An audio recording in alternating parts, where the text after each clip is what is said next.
নমস্কাৰ, মই বনি আৰু স্বাগতম জনাইছো আপোনালোকক মোৰ চেনেলটোলৈ। এইটো মোৰ নতুন চেনেল হয় আৰু এইটোৱে প্ৰথম ভিডিঅ' আপলোড হ'বলৈ গৈ আছে। মই ভাবিছো প্ৰথম ভিডিঅ'টোত মই মোৰ চেনেলটোৰ অকমান ইন্ট্ৰ এটা দিওঁ বুলি। মানে ধৰি লওক মই ইয়াত কেনেকুৱা ধৰণৰ ভিডিঅ' আপলোড কৰিম তাৰ বিষয়ে অলপ কওঁ বুলি। ভৌতিক আৰু ৰহস্যময় ঘটনা যিবোৰ আমি শুনি থাকো বা ৰিচাৰ্চ কৰি যিবোৰ ঘটনা মই পাওঁ সেই ঘটনাবোৰ মই কম। গতিকে যিসকলে ভৌতিক আৰু ৰহস্যময় ঘটনাবোৰ শুনি ভাল পায় তেওঁলোকে প্লিজ মোৰ চেনেলটো ছাবস্ক্ৰাইব কৰি দিব আৰু লাইকো কৰি দিব। আৰু এটা কথা, আপোনালোকেও মোৰ ইনষ্টাগ্ৰামৰ আইডিটো মই দি দিম। মোৰ ইনষ্টা আইডিত গৈ মোক ফ'ল' কৰি মেছেজত আপোনালোকৰ লগত যদি তেনেকুৱা ধৰণৰ কিবা ঘটনা ঘটিছে নাইবা আপোনালোকৰ কোনোবা চিনাকি বা পৰিয়ালৰ বা বন্ধু বান্ধৱীৰ লগত যদি এনেকুৱা ধৰণৰ ঘটনা ঘটিছে তেনেহ'লে আপোনালোকে মোক মেছেজত সেই ঘটনাবোৰ শ্বেয়াৰ কৰিব আৰু মই সেইবোৰো ইয়াত কম। প্ৰথম দিন গতিকে এটা সৰু ষ্টৰী লৈ আহিছোঁ। যিটোত মোৰ সত্যতাৰ ইমান এটা প্ৰমাণ নাই, মই একদম সঁচা বুলি মই ক'ব নোৱাৰোঁ। মই জাষ্ট ৰিচাৰ্চ কৰোঁতে সেই ঘটনাটো পালোঁ আৰু সেইটো আমাৰ অসমৰে ঘটনা হয়। গতিকে মই আজি প্ৰথম ভিডিঅ'টোতে আমাৰ অসমৰ ঘটনাটোৰে আৰম্ভ কৰিছোঁ। আমি সকলোৱে জানো যে ব্ৰহ্মপুত্ৰ আমাৰ অসমৰ এখন প্ৰমুখ আৰু বিৰাটেই পবিত্ৰ নদী আৰু এই ব্ৰহ্মপুত্ৰ নদীৰ কিনাৰতে তিনিখন চহৰ আছে: গুৱাহাটী, তেজপুৰ আৰু ডিব্ৰুগড়। আৰু ব্ৰহ্মপুত্ৰ যিহেতু খুব পবিত্ৰ নদী, গতিকে মানুহে বিশ্বাস কৰে যে ইয়াত যদি কাৰোবাৰ মৃতকৰ অস্থি বিসৰ্জন দিয়ে তেনেহ'লে তেওঁলোকৰ আত্মাই মুক্তি লাভ কৰে। পবিত্ৰ জলে সেই আত্মাক মুক্তি দিয়ে। গতিকে ইয়াত বহুত মানুহ আহে নিজৰ পৰিয়ালৰ মৃতকৰ অস্থি বিসৰ্জন দিয়েহি। আৰু এই ঘটনাটো যিটো মই ক'বলৈ গৈ আছোঁ সেই ঘটনাটো হৈছে ডিব্ৰুগড়ৰ এখন গাঁৱৰ ঘটনা। মই একজেক্টলি গাঁওখনৰ নাম নাজানো। গাঁৱত এটা পৰিয়াল আছিলে। পৰিয়ালটোত অকল মাক আৰু তেওঁৰ এজন ল'ৰা আছিল যাৰ বয়স আছিল মাত্ৰ 15 বছৰ। আৰু সেই ল'ৰাজন সৰু হৈ থাকোঁতেই তেওঁৰ দেউতাকৰ মৃত্যু হৈছিল। গতিকে পৰিয়ালত অকল মাক আৰু তেওঁৱেই থাকে। মাকে দেউতাকৰ মৃত্যুৰ পিছত কাপোৰ চিলাই তেওঁলোকৰ নিজৰ ঘৰখন চলাইছিল আৰু সেই ল'ৰাজনৰ বাবে গোটেই গাঁওখনে গৌৰৱ অনুভৱ কৰিছিলে। কিয় জানেনে?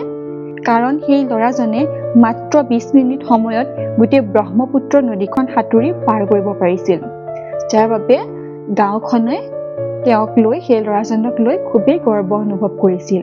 কিন্তু মাকে সেই বিষয়ে তাক বুজাইছিলো, বহুত চিন্তা কৰিছিল যে তই এনেকৈ সদায় সদায় সাঁতুৰিবলৈ নাযাবি ব্ৰহ্মপুত্ৰত। আৰু সেই 15 বছৰীয়া ব্ৰহ্মপুত্ৰ 20 মিনিটত সাঁতুৰি পাৰ কৰিব পৰা ল'ৰাজনৰ নাম আছিলে মোহন। মোহনে সদায় দৰে সেইদিনা গৈছিলে ব্ৰহ্মপুত্ৰত সাঁতুৰিবলৈ। আৰু সেইদিনা এটা পৰিয়ালৰ মৃতকৰ অস্থি বিসৰ্জন কৰিবলৈ গৈছিলে। যোনখিনি সময়ত সি সাঁতুৰিবলৈ গৈছিলে সেইখিনি সময়তে সি অস্থি বিসৰ্জনো কৰিবলৈ গৈছিলে। আৰু যাৰ অস্থি বিসৰ্জন কৰিবলৈ গৈছিল সেই ল'ৰাজনৰ বয়স আছিল মাত্ৰ 12 বছৰ। তাৰমানে যাৰ মৃত্যু হৈছে, যাৰ অস্থি লৈ গৈছে, সেই মৃত্যু হোৱা ল'ৰাজনৰ বয়স আছিলে 12 বছৰ। আৰু তেওঁ কোনোবা দত্ত পৰিয়ালৰ ল'ৰা আছিলে, মই ইমান ভালকৈ নামটো নাজানো। যিখিনি সময়তে অস্থি বিসৰ্জন দিছিল, মানে অস্থি উটুৱাইছিলে, সেইখিনি সময়তে মোহনেও এইফালে ব্ৰহ্মপুত্ৰত সাঁতুৰিছিলে।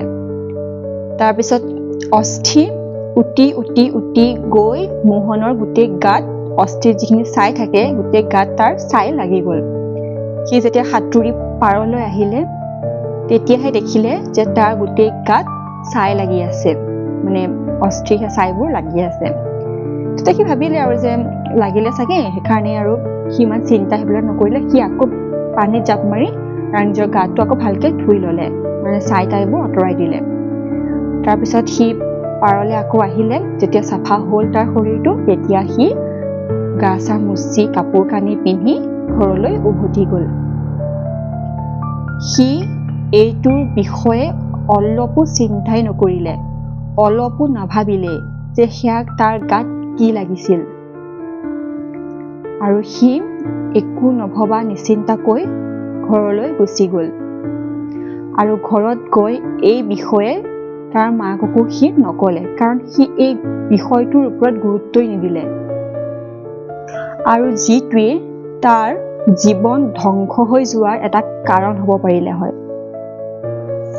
সেইদিনাখন ৰাতি প্ৰায় 1 বাজিছিল।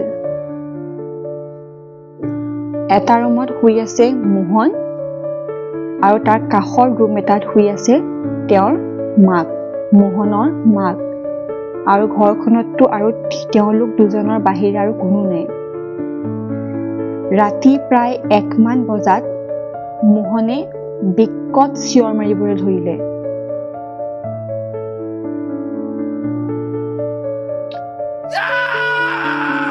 বিকট চিঞৰ, আৰু তাৰ চিঞৰ শুনি মাকে তেওঁৰ ৰুমৰ পৰা দৌৰি আহি মোহনৰ ৰুম পালেহি। মোহনৰ ৰুমত আহি তেওঁ যি দৃশ্য দেখিলে, মাকৰ গোটেই গাৰ নোম শিয়ৰি গ'ল। কাৰণ মোহনে খুব এটা বেয়া ৰূপত বা খুব এটা বিকৃত ৰূপত, ভয়ানক ৰূপত সি বহি আছিল বা শুই আছিল। মানে আমি দেখো ন, জেগাত কিবা হ'লে সিহঁতে বহাৰ ধৰণ বা শুৱাৰ ধৰণ অলপ বেলেগ হয়, তেনেকুৱা ধৰণৰ মানে বিকটভাৱে সি বহি আছিলে বা ভয়ংকৰ ৰূপত সি অলপ বহি আছিলে। মানে তাৰ মানে সহজ কথাত ক'বলৈ গ'লে সি স্বাভাৱিক ৰূপতকৈ অলপ বেলেগ ৰূপত আছিলে। তেতিয়া মাকে আহি তাক গোপা মাৰি ধৰিলে আৰু তাক সুধিলে যে বাবা, তোৰ কি হৈছে? তই কিয় এনেকে আছ? তোৰ কিয় ইমান বিকটকে চিঞৰিছ? আৰু তেতিয়া মোহনে মাকক গতা মাৰি দিলে, এনেকে ঠেলি দিলে জোৰছে। আৰু যিটো ল'ৰাই সদায় মাকক মা মা বুলি মাতি থাকে, সেই ল'ৰাটোৱে মাকক ক'লে, ঐ বুঢ়ী, মোক ইনচাফ লাগে,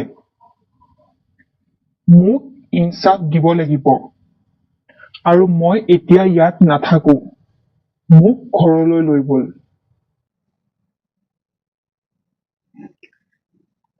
ভাবকচোন সেইখিনি সময়ত তাৰ মাকৰ অৱস্থা কি হৈছিলে।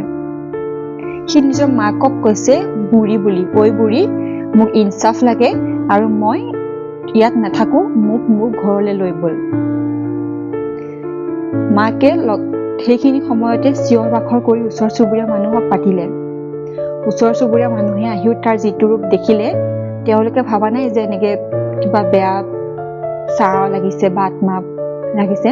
তেওঁলোকে ক'লে যে ই যিহেতু অতি কম সময়ৰ ভিতৰতে ব্ৰহ্মপুত্ৰ নদী পাৰ কৰিব পাৰে, তাৰ বাবে সি জনাজাত, গতিকে তাক কোনোবাই নজৰ লগাইছে বা কোনোবাই কালা যাদু বুলি যিটো কয়, সেয়া কালা যাদু কৰিছে।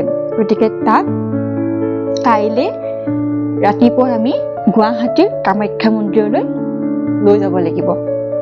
আৰু আমি কামাখ্যা মন্দিৰৰ কথা তুমি জানোৱেই, কিমান পবিত্ৰ জেগা, চমৎকাৰৰ ক্ষেত্ৰ হয়, আৰু মানুহৰ যিবোৰ মনৰ ইচ্ছা সেয়া কামাখ্যা মন্দিৰত গ'লে পূৰ হয় বুলিও মানুহৰ বিশ্বাস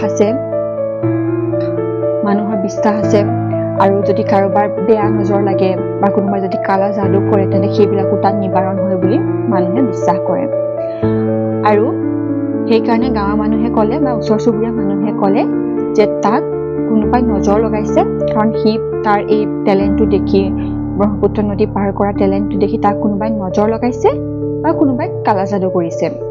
গতিকে ইয়াক আমি কাইলৈ দুইজন মানে, আৰু মাকক ক'লে আপুনি ওলাব আৰু আমি দুজন মানে মিলি ৰাতিপুৱাই গুৱাহাটীৰ কামাখ্যা মন্দিৰলৈ লৈ যাম। পিছদিনা আৰু ৰাতিপুৱালে, আৰু যোৱা ৰাতিৰ কথা মতেই মোহনৰ মাক আৰু গাঁৱৰ দুজনমান মানুহে মিলি মোহনক গুৱাহাটীৰ কামাখ্যা মন্দিৰলৈ লৈ গ'ল, ডিব্ৰুগড়ৰ পৰা একদম গুৱাহাটী। যেতিয়াই কামাখ্যা মন্দিৰত প্ৰৱেশ দ্বাৰত মোহনে ভৰি দিব ধৰিলে, তেতিয়াই মোহনে খুব চিঞৰিছিল। সি নাযায় ভিতৰলৈ, সি মন্দিৰলৈ নাযায়, খুব চিঞৰিছিলে আৰু সি বহুত মানে আজীৱ টাইপৰ ঘটনা কৰিছিলে, আজীৱ টাইপৰ ব্যৱহাৰ কৰিছিলে। সি চিঞৰিছে, সি নাযায়, সি কান্দিছে, সি মানুহৰ গালে পাথৰ দলিয়াইছে, গছত দৌৰি গৈ গছত উঠিছেগৈ, নিজৰ গাত নখেৰে আঁচুৰিছে, সি মানে এনেকুৱাখন কৰিছে। কাৰণ মাকে আৰু সেই মানুহকেইজনে তাক ধৰি পেলাই, তাক ধৰিও নিব পৰা নাই। তাৰ গাত ইমানেই এনাৰ্জি আহি গৈছে, সেই 15 বছৰীয়া ল'ৰাটোৰ গাত ইমানেই এনাৰ্জি আহি গৈছে যে তাক মাক আৰু সেই গাঁৱৰ মানুহ দুজনেও যিকেইজন গৈছে তেওঁলোকেও মানে ধৰি ৰাখিব পৰা নাই। তাৰ গাত ইমানেই শক্তি আহি গৈছে। আৰু সেই দৃশ্য এজন মন্দিৰতে থকা এজন সাধু বাবাই চাই আছিলে। তেতিয়া তেওঁ মোহনহঁতৰ ওচৰলৈ আহিলে আৰু ঘটনাটোৰ বিষয়ে মাকক সুধিলে। আৰু মাকে যোৱাকালি হৈ যোৱা ঘটনাটোৰ বিষয়ে সাধু বাবাজনক ক'লে। তেতিয়া সাধু বাবাজনে তাৰ মূৰত, মোহনৰ মূৰত হাত দিলে আৰু তেওঁৰ কিবা মন্ত্ৰৰ দ্বাৰা, সাধনাৰ দ্বাৰা মোহনক শান্ত কৰালে। মোহন তেতিয়া শান্ত হ'ল আৰু সেই সাধু বাবাজনে মোহনক সেই ৰাস্তাটোৰ পৰা একাষৰীয়াকৈ অকণমান কাষলৈ লৈ গ'ল আৰু তেওঁ কিছুমান মন্ত্ৰ গালে, সাধনা কৰিলে। তাৰপিছত মোহনক তেওঁ প্ৰশ্ন কৰিলে যে তই কোন হয়? আৰু মোহনৰ তেতিয়া উত্তৰ কি আছিল জানেনে? মই চন্দ। সি মোহন বুলি কোৱা নাই, মই চন্দ বুলি কৈছে। তেতিয়া সাধু বাবাজনে সুধিলে যে তই এই 15 বছৰীয়া সৰু ল'ৰাটোৰ গাত কি কৰিছ? তেতিয়া চন্দই ক'লে যে মোক ইনচাফ লাগে, মোৰ কিবা এটা কাৰণত মৃত্যু হৈছে আৰু সেইবাবে মোক ইনচাফ লাগে। আৰু যোনদিনাখনি মোৰ অস্থি ব্ৰহ্মপুত্ৰ নদীত বিসৰ্জন দিছিলগৈ, সেইদিনাই মোহনেও সাঁতুৰিছিল আৰু মোৰ অস্থি গৈ তাৰ গাত লাগিছিল। তেতিয়াই মই তাৰ গাত প্ৰৱেশ কৰিলোঁ আৰু মই জানিছিলোঁ যে মোক যদি ইনচাফ দিব পাৰে তেনেহ'লে ইহে পাৰিব, মানে মোহনেহে পাৰিব। আৰু সেইকাৰণে মই মোহনৰ গাত সেইদিনাই নদীতে তাৰ গাত লম্ভি গ'লোঁ।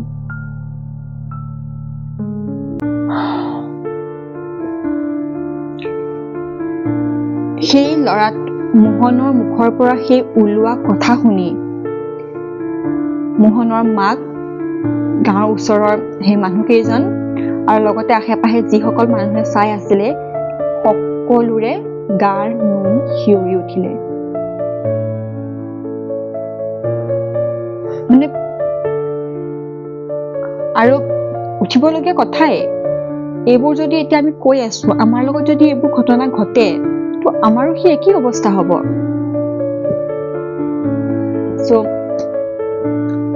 তেতিয়া সেই সাধু বাবাজনে কিবা কিবি কৰি, কিবা নিয়ম পূজা পাতল কৰি মোহনৰ শৰীৰৰ পৰা সেই ল'ৰাজনৰ, চন্দৰ নামৰ ল'ৰাজনৰ আত্মাটো উলিয়ালে আৰু তাৰপিছতেই মোহন বেহুচ হৈ পৰি গ'ল।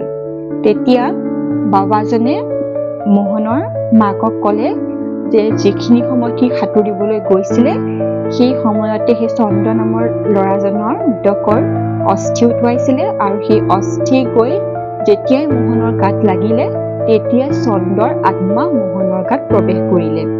আৰু এইটো বিশ্বাস কৰা হয় বা কোৱা হয় যে যেতিয়া অস্থি উটুৱাই দিয়ে সেই অস্থিৰ লগত আত্মাটো মানে গতি কৰি থাকে, অস্থিৰ লগত আত্মাটোৱে গতি কৰে।